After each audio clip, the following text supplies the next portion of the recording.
अज्ञानतिमिरान्धस्य ज्ञानाञ्जनशलाकया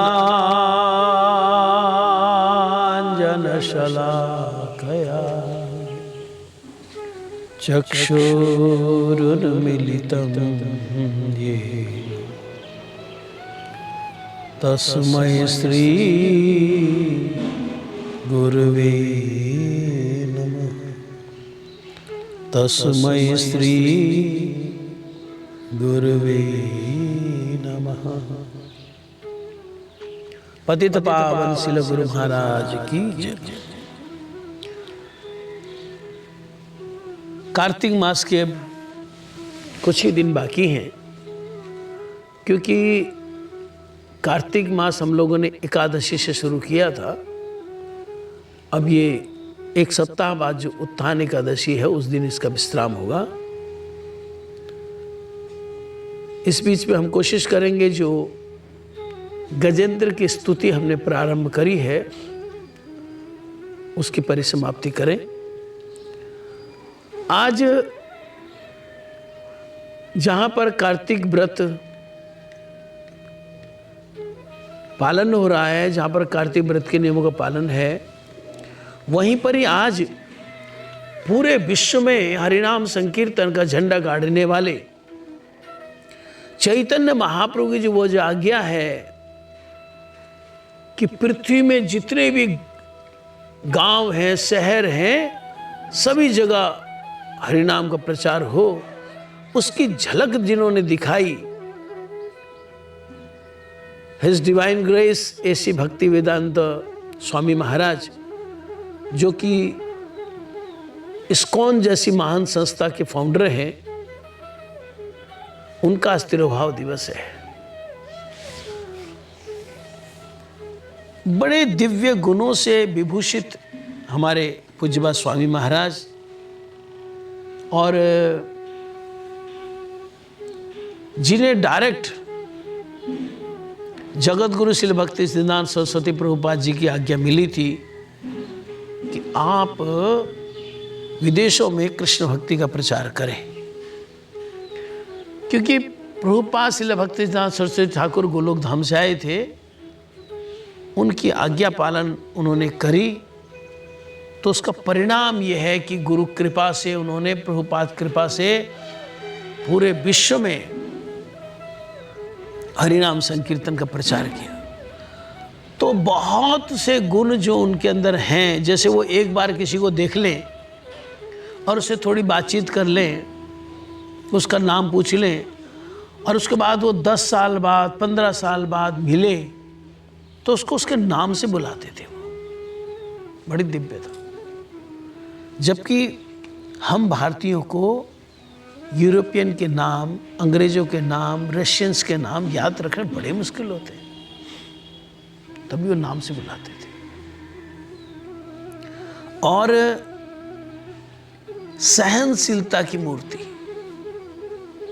उन्हीं के सामने जब उन्होंने प्रचार शुरू किया, हिप्पीज जो हैं कितना कुछ करते हैं। वो अभी कुछ रसोई कर रहे हैं, उसमें से उठा के खा लेते हैं। वो उनको नहीं बोलते कि ये अभी भोग लगना है, कुछ होना। शुरू में उन्होंने बोला नहीं, क्योंकि उनका चलो आने तो शुरू है ना, कृष्ण कीर्तन तो शुरू कर रहे हैं ना। बड़ा धैर्य, बड़ा पेशेंस, बड़ी सहनशीलता। अच्छा, मायापुर में उन्होंने एक दृश्य देखा, एक गरीब बच्चा, उसके हाथ में कोई रोटी रही होगी, तो एक कुत्ता आया उसकी रोटी को छीनने लगा। तो वो ये बच्चा कुत्ते से रोटी छीन रहा है, मतलब कुत्ता भी भूखा होगा, बच्चा तो भूखा है ही, गरीब का बच्चा है। स्वामी महाराज कुछ देर तक इस दृश्य को देखते रहे। उसके बाद उन्होंने अपनी मीटिंग में, अपनी सभा में बोला कि ये क्या है। हमारे यहाँ पर इस्कॉन सेंटर है और हमारे सेंटर के आगे एक भूखा बच्चा है, कुत्ते के मुंह से रोटी छीन रहा है। उन्होंने फिर आज्ञा करी, कम से कम जहाँ पर इस्कॉन सेंटर है हमारा, यहाँ से 5-5 किलोमीटर तक कोई भी भूखा न रहे, विशेष करके कोई भूखा न रहे, बच्चा भूखा न रहे। महान है वे स्वामी महाराज के शिष्य लोग जिन्होंने उनकी बात को सिरोधार्य किया, और विशेष करके उनमें जो हमारे पूज्य मधु पंडित जी हैं, उन्होंने फूड फॉर लाइफ शुरू करके पूरे विश्व में आज ऐसा तहलका मचाया हुआ है कि 17 लाख बच्चे, मतलब वो जो भगवान को भोग लगाते हैं, प्रसाद खाते हैं। इसी महान कार्य के लिए अभी 26 जनवरी 2016 को हमारे इस्कॉन के जो मधु पंडित जी हैं, उनको पद्मश्री का अवार्ड दिया गया। एक और उनके जीवन की घटना है कि वो यूरोपियन भक्त के घर में ठहरे थे यूरोप में, तो उस व्यक्ति ने सोचा मैं क्या गिफ्ट दूं, स्वामी जी हमारे घर ठहरे, तो उन्होंने कहा कोई इंडियन गिफ्ट लाता हूं। तो एक इंडियन गिफ्ट लाया, ला के उसने स्वामी महाराज जी को दिया, पैक्ड है। कहते ये ना इंडियन टॉय है, इसके अंदर आपके लिए। स्वामी महाराज वो पैकेट खोला तो उसके अंदर बलदेव सुभद्रा जगन्नाथ जी हैं, वो एक साथ जुड़े हुए, वो एक साथ। कहते ये इंडियन टॉय नहीं है, ये इंडियन गॉड है, और मैं सारी दुनिया को बताऊंगा कि ये जगन्नाथ जी तुम सबके मालिक हैं। देखो, मतलब उन्होंने कहा देखो ये धार्मिक है, इसने मुझे अपने घर पे ठहराया हुआ है, लेकिन इसको जगन्नाथ जी का पता नहीं। और उन्होंने इस प्रकार से जगन्नाथ जी का प्रचार किया कि विश्व में आज 100 से अधिक देशों में जगन्नाथ जी की रथ यात्राएं होती है। पेशेंस देखो कितनी उनमें है, मतलब एक एक बात सीखने वाली है। मफत लाल जी को मिलने के गए, सभी जानते हैं मफत लाल को, इतने बड़े धनी व्यक्ति। लगभग गए 11:30 बजे करीब उनके ऑफिस में। तो उन्होंने रिसेप्शन में जो भी थे उसको बोला कि ये मेरा विजिटिंग कार्ड है, बोलो स्वामी जी मिलना चाहते। वो जो रिसेप्शन में लड़की थी वो कार्ड दे के आ गई। थोड़ी देर में आई तो उन्होंने कहा साहब कहते मैं फ्री होने से मिलने के लिए आता हूँ। ठीक है, बैठे। वो अपने काम में बिजी रहेंगे। शाम को जब वो घर निकलने के लिए अपने ऑफिस से बाहर आए तो देखा स्वामी महाराज हरिनाम कर रहे हैं, उनके साथ 5-7 अंग्रेज हैं, वो भी बैठे हुए माला कर रहे हैं।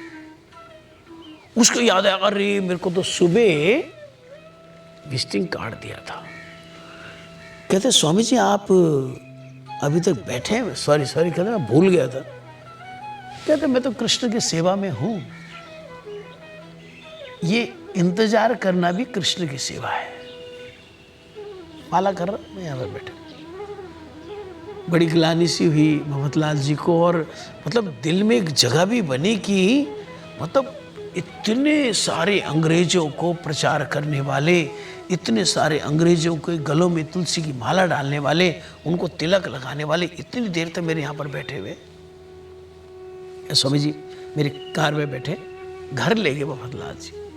और उसके बाद मफतलाल जी के जीवन में और उनके परिवार में क्या क्या परिवर्तन हुआ, किस तरह से वो सेवा में स्वामी महाराज जी के साथ खड़े रहे, ये सब जानते हैं। अच्छा, कई बार ऊट पटांग प्रश्न भी कई लोग कर देते हैं। स्वामी महाराज जी को एक पत्रकार ने पूछा आप सन्यासी होकर फ्लाइट में क्यों जाते हैं? बिल्कुल सामान्य से चेहरे के भाव रखकर स्वामी महाराज जी ने कहा ये सब श्री कृष्ण की प्रॉपर्टी है, मैं श्री कृष्ण की प्रॉपर्टी को श्री कृष्ण की सेवा में लगा रहा हूं, क्योंकि मैं श्री कृष्ण का हूं और श्री कृष्ण की सेवा के लिए जा रहा हूं। आपको याद होगा बहुत पुराने समय में मनोज कुमार जी ने एक फिल्म बनाई थी हरे रामा हरे कृष्णा। तो उसमें गाना था, मतलब जो कि तो बहुत अच्छा नहीं था। उसमें कुछ ऐसा था कि नशेड़ी दिखाए हुए थे और वो गा रहे हैं, मतलब दम मारो दम मिट जाएगा, बोलो सुबह शाम, हरे कृष्ण हरे राम, ऐसे।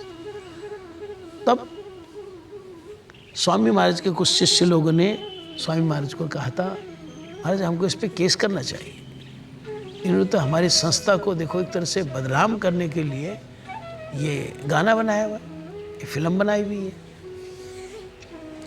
स्वामी महाराज ने कहा देखो हमें तो धन्यवाद देना चाहिए उनका कि वे सबके मुख से हरे कृष्ण हरे राम निकाल रहे हैं, हम भी तो यही प्रचार कर रहे हैं। और कहते थोड़ा धैर्य रखो, थोड़े दिन बाद ये दम मारो दम सब भूल जाएंगे, बस हरे कृष्ण हरे राम, बस यही याद रहेगा। इस तरह उनके जीवन की बहुत सारी घटनाएं हैं। क्योंकि ये कार्तिक मास चल रहा है, हम रोज गजेंद्र मोक्षण का पाठ करते हैं, इसलिए थोड़ा सा उसको पाठ करेंगे।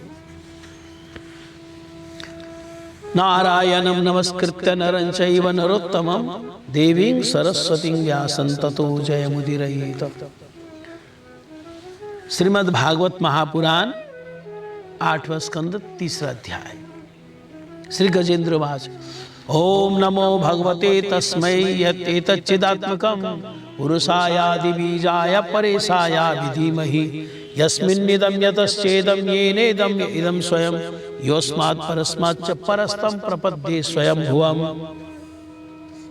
गजेंद्र भाव में डूबकर भगवान की स्तुति कर रहे हैं। यस्वात्मनीदं निजमायार्पितं क्वचित् विभातं क्वचित् तिरोहितं अविद्यदिक् साक्षुभयं तदीक्षते स आत्ममूलो अवतु मां परात्परः।